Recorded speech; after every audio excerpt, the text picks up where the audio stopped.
بسم اللہ الرحمن الرحیم۔ السلام علیکم۔ پاک وائس اسٹوریز میں آپ سب کا خوش آمدید۔ عورت کی جسم تک پہنچنے کے لیے مرد دو کام کرتا ہے جو عورت کو پتہ نہیں چلتا۔ سادگی کا فتویٰ تو ہر کوئی دیتا ہے، مگر مرتا وہ کوئی بے حیائی پر ہی ہے۔ سب سے زیادہ خطرناک عورت وہ ہے جس کا مرد اس کے قابو میں ہو۔ اپنی بیوی سے محبت ہو جانا بڑھاپے کی نشانی ہے۔ عورت کو باحیا ہونا چاہیے۔ خوبصورت و طوائفیں بھی ہوتی ہیں۔ دنیا میں ایسی سینکڑوں لڑکیاں ہیں جن کا حسن غربت کی کیچڑ میں گل سڑ رہا ہے۔ عورت کے جسم میں پلنے والا مرد عورت کے جسم کے ساتھ کھیل کر کہتا ہے یہ عورت ہی خراب ہے۔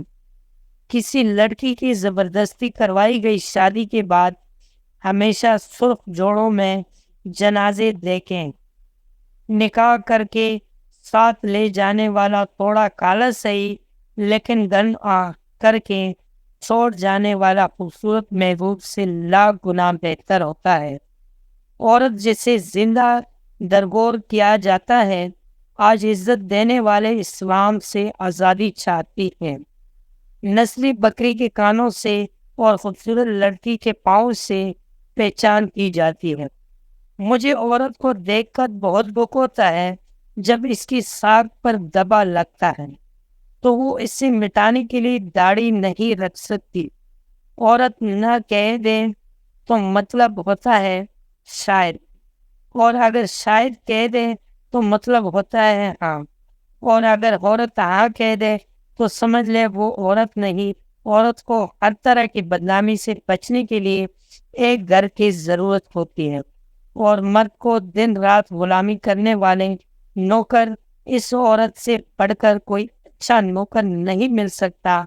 اس لیے روٹی کپڑا منظور کر کے مرد یہ سودا قبول کر لیتا ہے، اور اس سے ہمارے معاشرے میں بیاہ کے نام سے یاد کیا جاتا ہے۔ محبت میں سب طاقتیں ہوتی ہیں، بس ایک بولنے کی قوت نہیں ہوتی۔ سیرت کے صرف ہنڈی رونے ہوتے ہیں، مرتے سب جسم پر ہی ہیں۔